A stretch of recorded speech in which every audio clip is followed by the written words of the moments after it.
Sharks, Jim Perry. Thank you, Dan. I thank you very much, and welcome to Card Sharks. Nice to have you here. Hello, Gene Wood. Thank you. You're very kind. Well, rather pragmatic idea there, but I think I'd like to keep the money if I want it. We thank Mrs. P.C.C. Brown of Brookside, New Jersey for the opening poem. Now we're going to open up the board and get to the cards. And Janice and hello, Melinda. Nice to have you back with us. Help Janice deal out the cards. We'll meet our card sharks. Scott Poulter, our champion. Hi, Scott. Good to see you again. Our champion, won't you again remind us about yourself? My name is Scott Poulter, originally from Milwaukee, Wisconsin. However, I've lived about 8-9 months now in San Bernardino. I'm currently driving a truck, but only because I can't make a living at what I like to do, and that's write poetry. And you came in with some poems for us when you joined us. Now you've been with us a day or so. Have any new poems? Well, remember when we played the last money card game? You kept giving me 6, 7, 8, 9. Bad cards, yeah. Well, You're going to get back at me. That's what you're going to do. Yeah, I can see it coming. Jim, you're giving me cards right up the middle. You can be nicer, just a little. I don't mean to be nasty, and I don't want to be mean, but give me a card higher than a queen. That's good. That's fun, Scott. Well, nonetheless, even with some bad cards, Scott has won $2,200 in cash, so you must have gotten some good cards. Our challenger, Lois Davidson. Hi, Lois. Nice to see you again. And won't you tell us about you? Okay, my name is Lois Davidson. I'm 20 years old. I was born in San Diego, and now it took me 20 years to get back here, and now I live in Huntington Beach. In the meantime, I'm a professional student, and I've gone to 3 different colleges, and I finally got a degree, but now they tell me I have to get another degree and go to San Diego, so I have to wait another year. So I'm going to be in telecommunications. Oh, I see. But you have to get another degree? Another degree because I have a New York degree. You got one of those, I thought maybe you got one of those football degrees I've been reading about in the newspapers there. That doesn't count. It's not good enough, so I have to wait another year, and I have to go to Golden West College here. New York degrees don't count, They don't count. Oh, I'm sorry to hear that. Well, you're a professional student. You'll enjoy getting another degree, right? Yes. I wish you well with it, Lois. Wish you well, both of you, in the match as we pick up where we left off. And, of course, you both cut the cards before we started the match. We're in the middle of game 1. We play the best 2 out of 3. And looking at the board, Scott has already moved over. Now a 6 is his base card. He needs 2 cards. Lois has yet to uncover a card. We pick up with question 2. Goes to you, Lois. Lois, we asked 100 marriage counselors. Generally speaking, is the first year of marriage the hardest?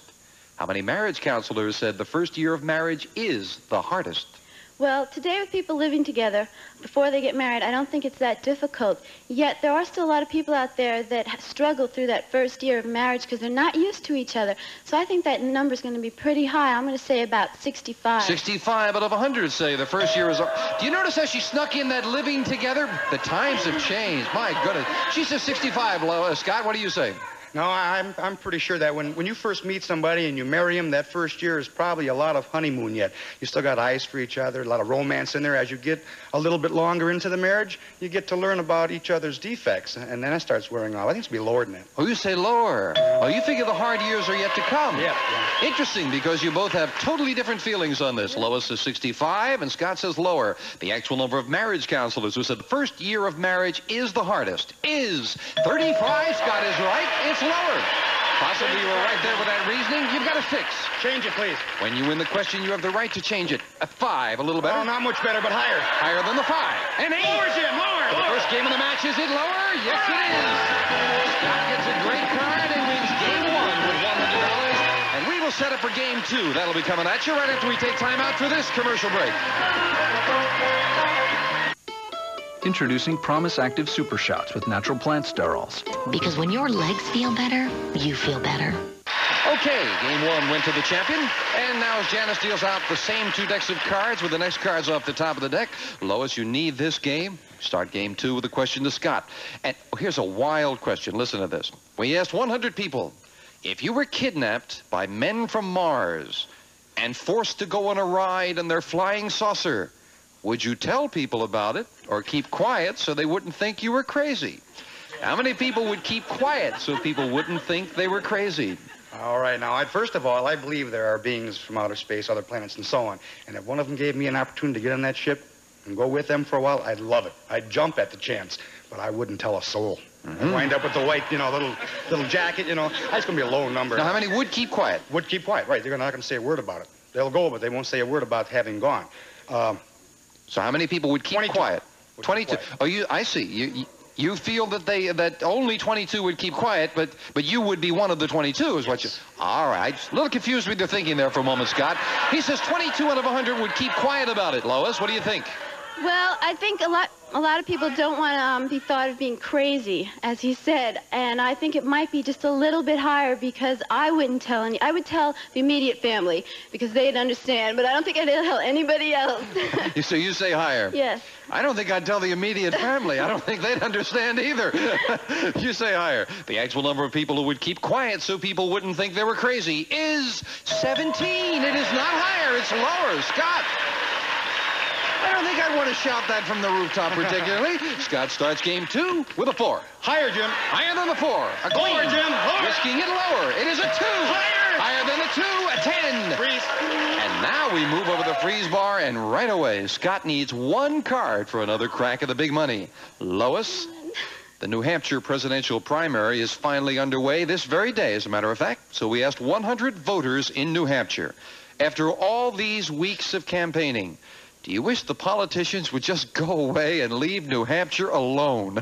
How many New Hampshire voters wish the politicians would go away and leave them alone? I think after all the campaigning that they've done, they want them to go home because it gets a little hectic around the towns. But I still think it's not going to be that high of a number. I'm going to say about 20. 20 out of 100 would like them all to leave, Scott. No, I think it's got to be higher. When you listen to these people talk and talk and talk, and you know that at least 50, 60% of what they say is garbage, you just get tired of it and you say, get out of here, period. It's going to be higher. Higher than that. Garbage, huh? The actual number of New Hampshire voters who wish the politicians would go away and leave them alone is 54. It is much higher. More than half. Scott, you've got a 10. Change it. Big change for Scott, and the 10 becomes a jack. Lower. If it's lower, Scott wins the match. It is. Oh, he just kept rolling along there. And Lois, we have to say goodbye to you. Thank you for joining us. Thank you very Good luck much. with your studies. Yes. Thank you for joining us. Lois Davidson. Scott Poulter, come on down here. Well, congratulations once again. Thank you, Jim. Maybe you'll come up with a winning poem for us. I hope so. I hope he's going to come up with some winning money with the money cards. Coming at you right after we take time out for this. GSN. Scott Poulter. Now, Scott, you know, you were bemoaning the money cards, but remember, the ultimate last cut is yours. Did you make a good cut? I hope so. I think I did. Let's get up to the money cards right now. Come on, Scott. We wish you well. Here we go. And Janice and Melinda will start dealing out the money cards as we give you $200 of new money and 3 cards on the bottom line to bet as you will.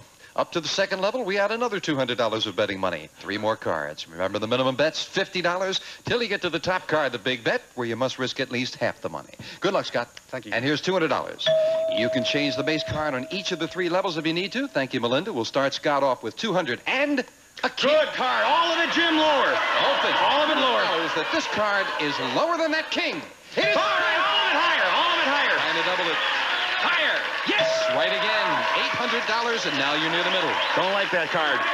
$50 higher. Minimum bet $50, higher than a 7. Right. All right. Ace. $850, and we move up the big ace and give you the other 200. You're already over 1,000. Keep the card. All of it lower. Double to nothing for $2,100. Lower. Yes. All right. Queen.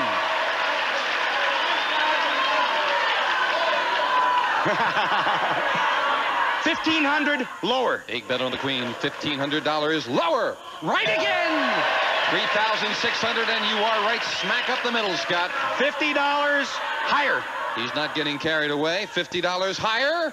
He's right. $36.50. We move up. Not too good a card. What do you Change do? it.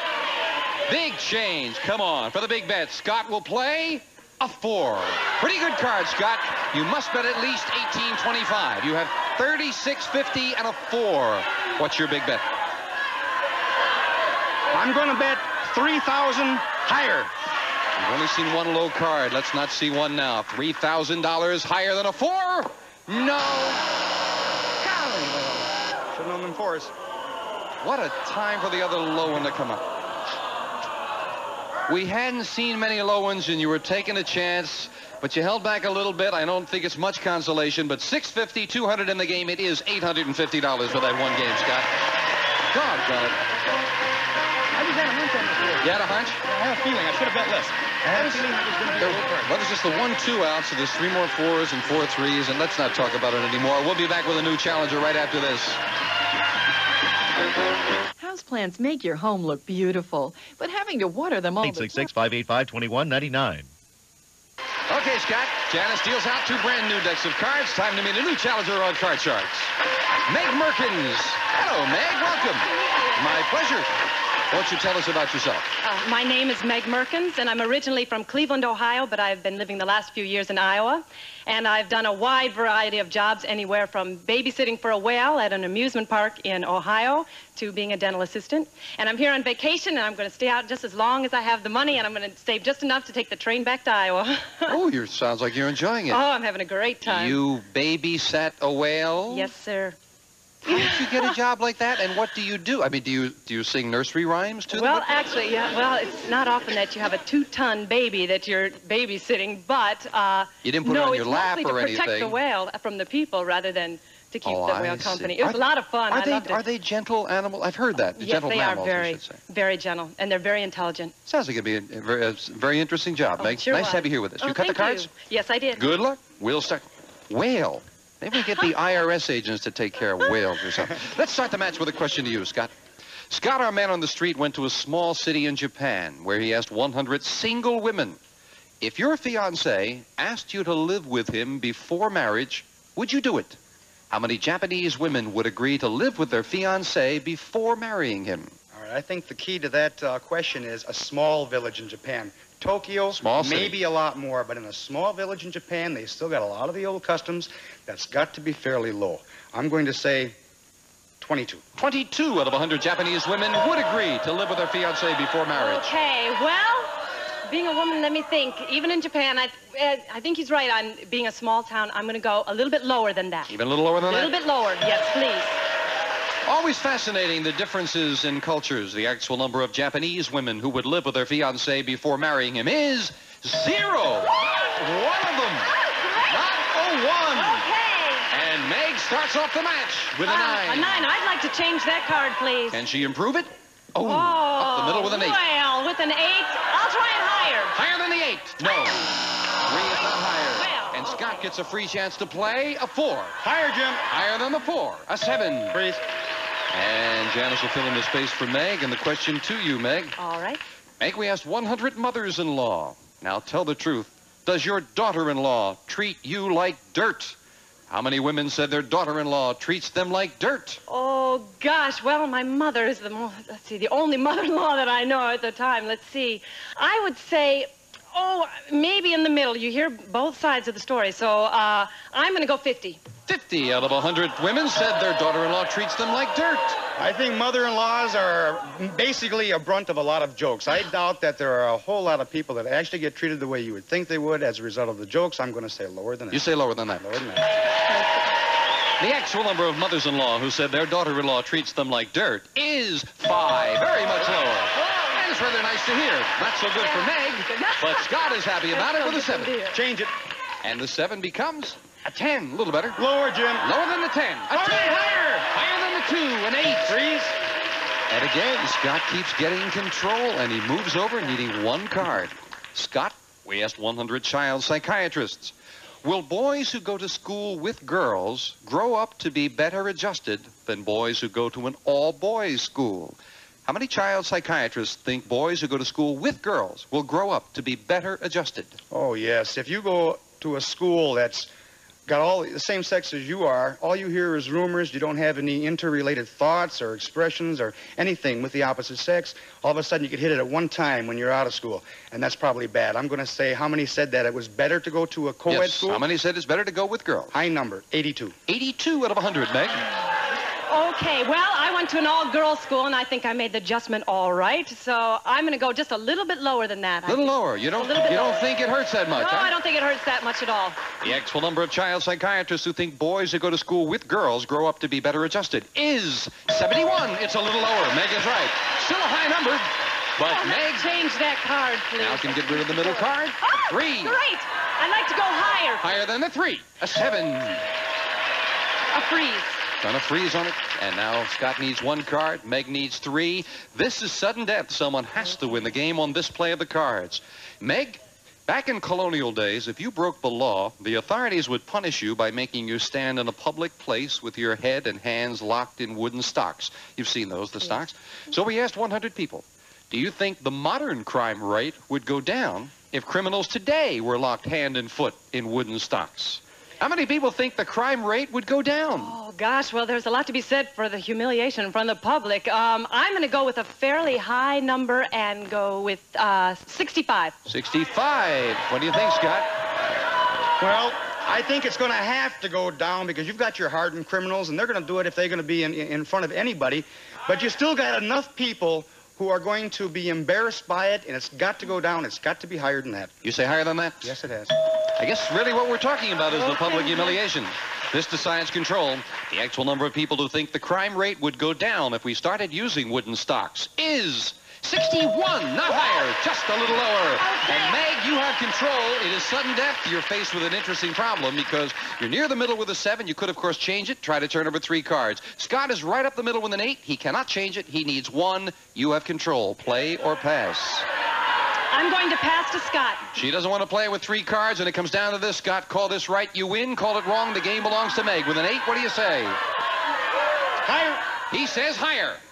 It's not higher, and Meg wins it in sudden death. The 8 is exactly the same, not higher.